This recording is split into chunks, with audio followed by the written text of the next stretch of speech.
안녕하세요. 나란 말싸미는 송강호 씨와 박해일 씨가 주연하고 세종대왕이 훈민정음을 창제하는 과정을 담았다는 정도만 알고 있었던 영화입니다. 예고편을 보지 않았었기 때문에 이미 뿌리 깊은 나무라는 드라마가 같은 소재를 다뤘던 걸로 알고 있는데 굳이 몇 년도 지나지 않은 시점에 또 영화로 만들 필요가 있을지 의구심을 가졌습니다. 더군다나 뿌리 깊은 나무가 상당히 호평을 받았고 시청률도 잘 나왔으니 무모해 보일만도 하지만 알고 보니 그게 문제가 아니더군요. 나란 말싸미는 훈민정음이 창제된 과정이나 기원에 대한 여러가지 설 중 하나를 바탕으로 합니다. 이런 내용의 자막으로 시작하고 약 3분 동안의 첫인상은 아주 좋았습니다. 세종대왕의 성격이나 언어의 속성 등을 그 짧은 시간에 간결하고 명료하게 전달해서 왜 우리 고유의 언어가 필요한지, 세종대왕이 고집스레 훈민정음을 창제한 이유가 무엇인지 대번에 알 수 있게 하거든요. 다만 그렇게 재치 있었던 도입부를 지나자마자 굉장히 도발적인 자세를 취한다는 게 문제입니다. 더 정확하게 말하면 이 영화는 과연 한글을 세종대왕 혼자 만들었을까라는 의구심에서 출발해 그 해답을 앞에서 말씀드린 여러가지 설 중 하나에서 찾는데 하필이면 불교와의 연계설을 끌어들이면서 논란을 자초합니다. 훈민정음은 세종대왕이 혼자 창제했다는 설이 가장 유력한 걸로 받아들여지고 있으나 그 외에도 여러가지 설이 있긴 합니다. 신미라는 스님을 앞세워 나란 말싸미가 다루고 있는 설도 그 중 하나지만 근거가 매우 빈약하고 심지어 불교계에서 유력한 근거로 삼았던 책은 이미 몇 년 전에 위작일 확률이 굉장히 높은 걸로 판명된 후에 별다른 얘기가 없습니다. 아울러 영화 속에서 훈민정음의 바탕이 된 것처럼 나오는 산스크리트어의 문자, 즉 범자 역시 한때 기원설 중 하나였지만 1930년대 이후로는 주장하는 이가 없어졌다고 버젓이 적혀 있습니다. 그러니까 이 영화는 무슨 이유에선지 확률이 낮다 못해 파기되다시피 한 설을 소재로 삼은 건데 이것까지는 얼마든지 창작에 필요한 자양분으로 삼을 수는 있다고 생각합니다. 흔히 팩션이라고 하는 장르의 작품들은 역사적 사실에 허구를 더해서 만들어지니 그런 맥락에서 보면 이 영화만 유달리 비판을 받을 이유는 없죠. 실제로 나란 말싸미는 훈민정음이 반포된 직후에 불경을 번역하는 데 널리 이용됐다거나 여자들이 적극적으로 익혔고 세종대왕이 광천수로 눈을 치료했다는 등의 역사적 사실을 상당히 그럴듯하게 허구와 엮어 재밌는 이야기를 만들어냅니다. 그럼에도 불구하고 제가 이 영화에 비판적인 입장을 취할 수밖에 없는 건 감독의 태도와 의도가 불경스러워 보이기 짝이 없기 때문입니다. 쉽게 말해서 광의 왕이 된 남자와 비교하면 나란 말싸미는 죄악을 저질렀다고 봐도 무방하다는 결론을 낼 수밖에 없습니다. 예컨대 광해의 경우는 순수하게 상상력이 창작한 이야기로 역사의 빈 공간을 메우는 것일 뿐이라 누구도 해치지 않는 데다가 주인공은 가상인물입니다. 반면에 나란 말싸미는 버젓이 기록된 역사를 부정하는 걸로도 모자라 왜곡까지 하면서도 근거는 빈약한 와중에 실존했던 인물까지 끌어들입니다. 설상가상 세종대왕이 신미를 처음 만난 건 훈민정음이 창제된 후라고 분명히 기록되어 있는 것조차 무시하고 있으니 그 저희가 무엇인지 의심하는 게 당연합니다. 혹자는 영화가 시작할 때 문구를 넣었으니 그걸로 된 거 아니냐고 할 수도 있겠지만 여러 인터뷰와 기사에서 감독의 말을 보면 신미와 불교가 훈민정음을 창제했다는 걸 거의 확신하고 있다는 걸 알 수 있습니다. 알고 보니 그 자막조차 넣고 싶지 않았으나 누구도 역사에 대한 평가나 판단 앞에서는 겸허해야 하지 않겠나라는 관점에서 넣었다고 밝혔는데 이 말인즉슨 따라서 내가 무슨 영화를 어떻게 만들든 간에 니들도 함부로 판단하지 말고 입 닥치라는 오만한 사전 경고와 다를 바 없어 보이는 게 저뿐일까요? 게다가 나란 말싸미는 포스터와 예고편 등에 떡하니 역사가 담지 못한 한글의 시작이라는 매우 자극적인 문구를 넣었고 이 문구는 결국 이것이야말로 진실이라는 뉘앙스를 강하게 풍기면서 모두를 철저하게 기만합니다. 또한 감독 스스로 불교계로부터 적극적으로 지원을 받았다고 했으며 이 기회를 틈타 불교계에서는 영화 속 이야기가 진실인 것처럼 떠들어대고 있으니 가관이죠. 뿐만 아니라 감독은 시종일관 신미가 인격체로서나 지성체로서나 세종대왕의 머리 꼭대기 위에 앉아서 가르치고 훈계하는 짓을 태연자약하게 벌이도록 합니다. 이쯤 되면 나란 말싸미는 불교계로부터 사주를 받았거나 감독을 비롯한 제작사 전원이 불교 신자라 개수작을 부렸다고 보는 게 타당해 보일 지경이죠. 그렇지 않다면 대체 감독은 무슨 생각으로 이 영화를 만든 걸까요? 저는 틀림없이 다른 뜻이 있을 거라고 믿습니다. 감독과 제작사가 미치지 않고서야 이렇게 얼토당토하는 짓거리를 하진 않았을 테니 나무가 아닌 숲을 봐야 하고 그래야 영화 속에 담긴 진의를 찾을 수 있을 거라고 생각합니다.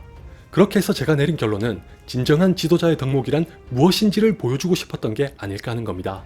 나란 말싸미의 배경이 되는 조선시대 초기는 불교를 배척하고 핍박한 걸로 나오는데 세종대왕도 그랬던 당사자 중 한 명이지만 인재등용에 굉장히 적극적이었다고 알려진 것처럼 백성들을 위해 훈민정음을 창제하는 게 우선이었기에 신미에게 도움을 청하는 것 따위는 조금도 주저하지 않습니다.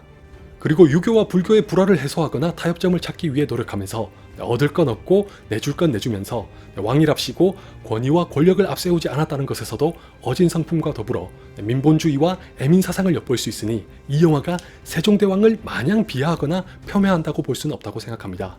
더욱이 갈등과 충돌을 부각시키지 않고 신하들의 반대를 무릅쓴 채 홀로 훈민정음을 만드는 과정에서 겪었을 시름과 고뇌에 초점을 맞춘 탓에 꽤 심심하긴 해도 감독이 우리가 알고 있는 세종대왕과 부합하는 면모를 보여주고자 했다는 것도 알 수 있습니다. 결말부에 세종대왕과 신미가 나누는 대화는 현 시국의 정치인들이 반드시 귀담아 들어야 할 메시지로 보이기도 했으며 한국 영화 특유의 고질적인 병폐 중 하나인 유머를 조율한 연출도 좋았습니다. 다만 유머의 개입을 최대한 자제한 건 양날의 검으로 작용할 수도 있을 것 같긴 한데 그 바람에 진지한 태도를 잃지 않으면서 영화 속 이야기가 기어코 진실로 받아들여지게끔 포장하고 있는 걸로 보이기도 하거든요. 근데 따지고 보면 설사 한글을 직접 만든 건 신미라고 할지라도 애초에 그게 가능하도록 한 사람은 세종대왕이고 더 나아가 백성들을 위한다는 일념하에 진행했다는 건 변함없는 사실이니 괜찮을 줄 알았다면 오산입니다. 좀 전까지 말씀드린 건 감독과 제작사가 막말로 또라이가 아닌 다음에야 세종대왕을 엿먹이려고 작정한 건 아닐 거라고 굳게 믿기 때문에 긍정적으로 받아들이려고 노력한 결과지만 솔직히 말씀드리면 도무지 이 영화는 좋게 볼 수가 없습니다. 분명히 감독이 다른 저희를 품고 있었다는 의심을 떨칠 수가 없고 그 주장에 따르면 세종대왕은 사기꾼이나 다름없는 파렴치한이 되는 셈인데도 근거저초와 희박한 설을 갖다 붙인 걸 어떻게 해석해야 할까요? 결정적으로 불교계는 이때다 싶어서 자화자찬을 늘어놓고 있는 것까지 보면 결코 비판을 피할 수 없는 영화입니다. 그렇기 때문에 신미가 세종대왕과 대등한 관계처럼 굴면서 끊임없이 일침을 놓는 장면들도 본래는 가장 높은 곳에 있는 사람이 가장 낮은 곳에 있는 사람의 말에도 귀 기울일 줄 알아야 한다는 걸 내포했을 텐데도 그리 보이지 않고 오히려 세종대왕을 모욕하면서 신미를, 정확히 말하면 불교를 포장하고 우위에 놓으려는 계략인 걸로 받아들이게 됩니다. 제가 수차례에 걸쳐 영화는 영화일 뿐이라거나 영화니까 괜찮다거나 영화는 영화로 봐야 한다는 지극히 간단한 문장으로 면죄부를 주는 건 굉장히 위험한 발상이라고 말씀드렸던 것도 다 이런 경우 때문입니다. 만약에 일본이 우리나라를 전적으로 근대화시킨 1등 공신이라고 하는 영화가 나온다면 어떻게 하실 건가요? 박정희 대통령과 노무현 대통령을 양극단에 세우고 일방적으로 묘사하는 영화가 나온다면 어떻게 하실 건가요? 여러분이 극악무도한 살인자로 등장하는 영화가 나온다면 어떻게 하실 건가요? 너무 극단적인 예를 드는 거 아니냐고요? 제가 말씀드리고 싶은 게 바로 그겁니다. 영화는 영화일 뿐이라는 말부터가 황당할 정도로 단순하고 극단적인데 그걸 무슨 당연한 특권인 것처럼 너무 쉽게 쓰죠. 절대 그래서는 안 됩니다. 속칭 꼴패미를 한번 보세요. 진보계층에서 너나 할 것 없이 페미니즘은 옳다면서 무슨 짓을 해도 옹호하고 두둔하고 감싸주고 덮어주니까 결국 어떻게 됐죠? 1배보다 더하면 더했지 덜하진 않은 범죄자 집단으로 전락한 지 오래고 덩달아 모든 사태를 성별 구도로 몰아간 탓에 페미니즘에 대한 반감과 혐오는 하늘을 찌르면서 엄연히 만연해 있는 여성 혐오의 실체마저 부정하기에 이르렀습니다. 그 인간들과 그 인간들을 지지하는 언론들이 어떻게 했었는지 보면 왜 그 사단이 벌어지고 있는 건지 결코 동의는 안 해도 이해는 하고도 남죠. 영화도 마찬가지입니다. 영화는 영화일 뿐이라는 말 한마디로 모든 걸 허용하기 시작하면 끝간데 모르고 이런 영화까지 나오는 겁니다. 말이 나온 김에 제가 아주 재밌지만 웃을 수만은 없는 에피소드도 하나 말씀드릴게요. 몇 년 전에 리암 니슨이 한 학교의 선생님으로부터 편지를 받았습니다. 그 선생님은 학생들을 데리고 유럽으로 수학여행을 가려고 했다가 대부분의 부모들이 반대하는 바람에 무산됐다고 합니다. 그것도 무려 2번이나. 왜냐하면 부모들이 테이큰 시리즈를 봤기 때문에 걱정이 앞서서 그랬다면서 하소연했고 리암 니슨 본인도 이것만이 아니라 미국인들이 해외여행을 두려워하는 데 대한 책임이 영화에 있다고 인정하면서 모두 허구니 지나치게 걱정할 필요 없다는 편지까지 썼습니다. 제가 이 에피소드를 통해 말씀드리고 싶은 건 부모들이 이상하다거나 테이큰 같은 영화를 만들어선 안 된다는 게 아닙니다. 역시 예전에 수차례 말씀드렸던 건데 이런 경우도 있으니 현실과 밀접한 관련이 있는 영화일수록 더 신중하고 조심스레 접근해야 합니다. 과도한 PC도 문제지만 재미를 위해서 함부로 누군가를 해치고 있는 건 아닌지도 고민하고 경계해야 합니다. 나란 말싸미의 경우는 둘 중 하나겠죠. 감독과 제작사가 미쳤거나 노이즈 마케팅을 노렸거나.